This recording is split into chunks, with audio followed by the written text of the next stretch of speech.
If you built a lead generation machine just to have your team have to qualify leads manually or send one-size-fits-all emails, you are not using HubSpot's full capabilities.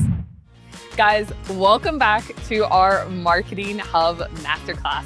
So in our last chapters, we covered how you can build your lead generation machine, and now we are talking about how to scale it without having to scale headcount. So HubSpot's Marketing Hub provides really powerful tools to achieve this. And today we are going to be focusing on how to automate processes with workflows, how to deliver tailored experiences via personalization, and automatically identifying your hot leads using lead scoring. Okay, let's jump in. So let's start with something that'll save you 10 hours just this week alone, and that is automation using workflows. Workflows are at the core of HubSpot's automation features. Simply put, when a specific action occurs or a condition is met, a workflow starts, setting off a series of automated actions. For example, every time someone downloads your ebook, the action or trigger to start the workflow would be the form fill. Then the workflow would start a series of automated steps like filling in your properties and then sending your prospect their ebook via email. But workflows don't only send emails. They can help your business reduce manual work across your marketing, sales, operations, and service departments. So let's go into how to build them. To get started, you can create workflows from scratch, or you can use an existing template from HubSpot. So once we choose our starting point, we need to choose the enrollment trigger for our workflow. The enrollment trigger is the action or criteria that will start your workflow. You can set these triggers based on all sorts of things like a form submission, a property changing, such as the life cycle stage changing from MQL to SQL, or items like list membership, email interaction, page views, ad interactions, and many, many more. Workflows can also be set for manual enrollment or to run on a schedule. Finally, make sure to choose your re-enrollment settings. This allows records to go through the same workflow multiple times if they meet the trigger again. Now, once a record is enrolled or added to the workflow, you can use it to execute a series of actions. Common marketing actions include sending an automated email, updating a contact, company, or a deal property, adding or removing a contact from a list, creating a task, such as assigning a follow-up task to sales, sending internal email notifications to alert your team, or setting a delay, which will pause your workflow for your desired timeframe. Or if you are connecting to an outside software, you can even trigger a webhook. Another key feature of workflows is their branch features, which can transform them from a simple linear sequence into a dynamic, responsive journey. Branches allow the workflow to take paths based on whether a contact meets certain criteria. And there are 3 types of branches in HubSpot. First, value equals. These are branches based on a specific value of a property or an outcome of a previous action. We also have if, then, and, or logic, allowing for complex conditions using multiple criteria similar to list segmentation filters. Finally, for you Marketing Hub Pro and Enterprise users, there's random split branches. Those divide enrolled records into random percentage-based groups, enabling A/B testing of different workflow paths or content within the automation itself. Once you choose your branch type, you'll need to set up how your contact flows through the workflow. Each branch has a yes path if the criteria is met, or a no or not met path if the criteria is not met, with specific actions defined for each, helping you marketers tailor your approach to different types of behaviors. Finally, let's review your workflow's settings. You can choose the execution timing, such as only on weekdays, your notifications, and performance metrics. But before launching your automation, we highly recommend thoroughly testing them before activation. Otherwise, you could end up with a very, very big mess on your hands. And guys, if your goal is to scale without scaling headcount, automation like this is your absolute best friend. But learning all the ins and outs of HubSpot can be super overwhelming and time consuming. So that is why here at On The Fuse, we help busy teams make HubSpot work exactly how you need it to grow your business. If you are tired of paying a premium for a glorified database, just click the link in the description to book a free consultation with one of our experts. We have helped over 1,000 companies use HubSpot's full potential, and we would love to see if we can help you too. And with that, let's jump into our next feature, which is personalization. Personalization is key to making your marketing message resonate. And HubSpot's personalization tokens enable marketers to insert CRM data into their content, creating a more tailored experience for each recipient, typically resulting in increased engagement and higher click-through rates and conversion rates. So here's how personalization tokens work. A token is a placeholder that you can put in your content. It pulls information from a property in HubSpot and then dynamically updates based on the viewer. And HubSpot offers a wide range of tokens you can choose from.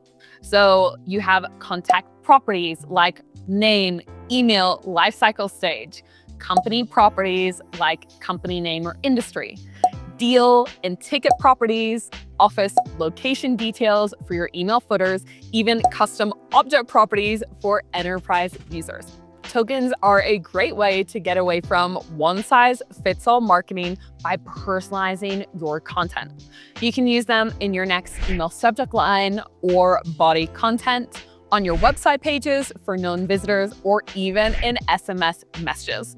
And here's a pro tip you should know when starting to use personalization tokens.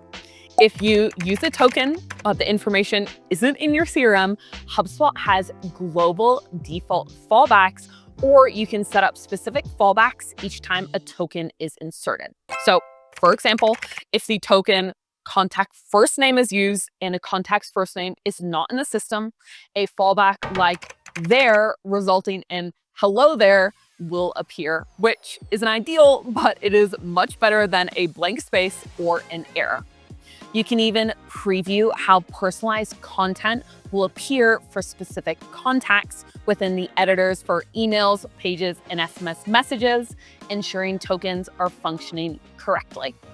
And important information about data.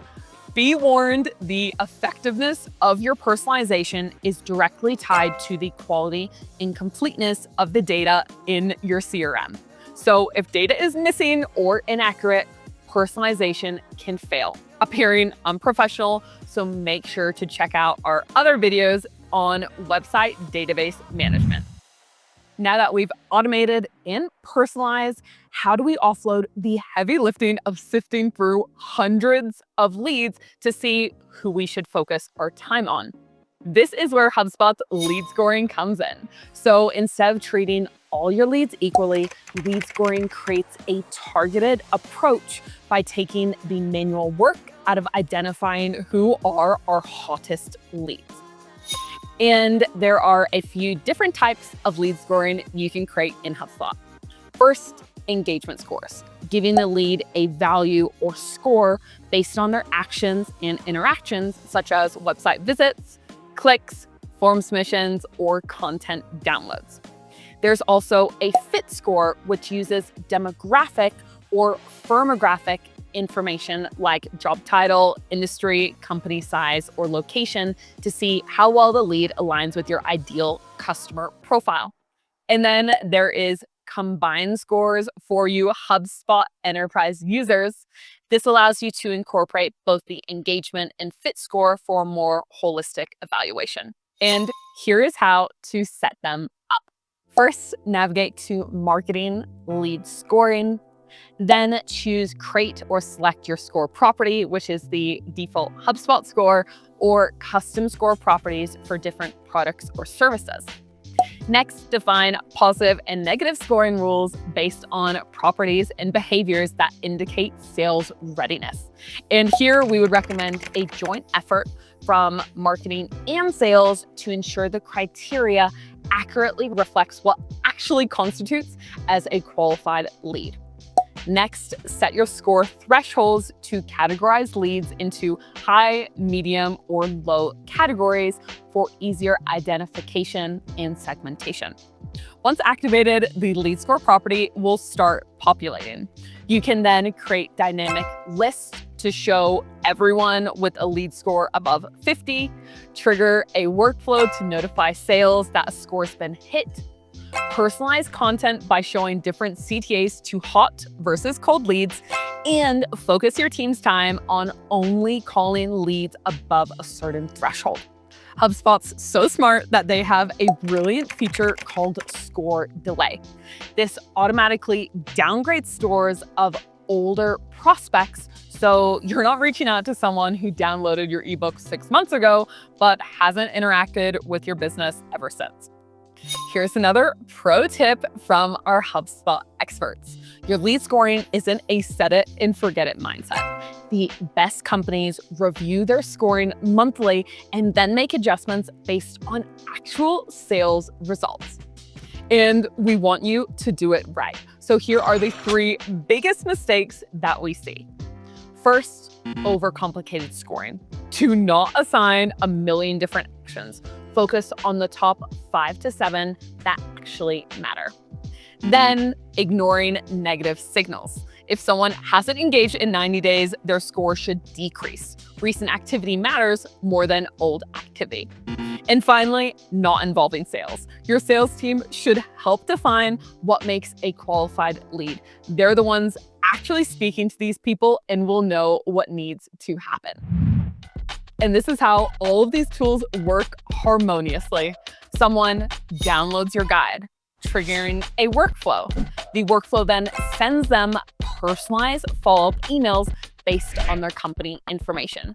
And as they engage with your business, opening your emails and visiting your website, their score increases.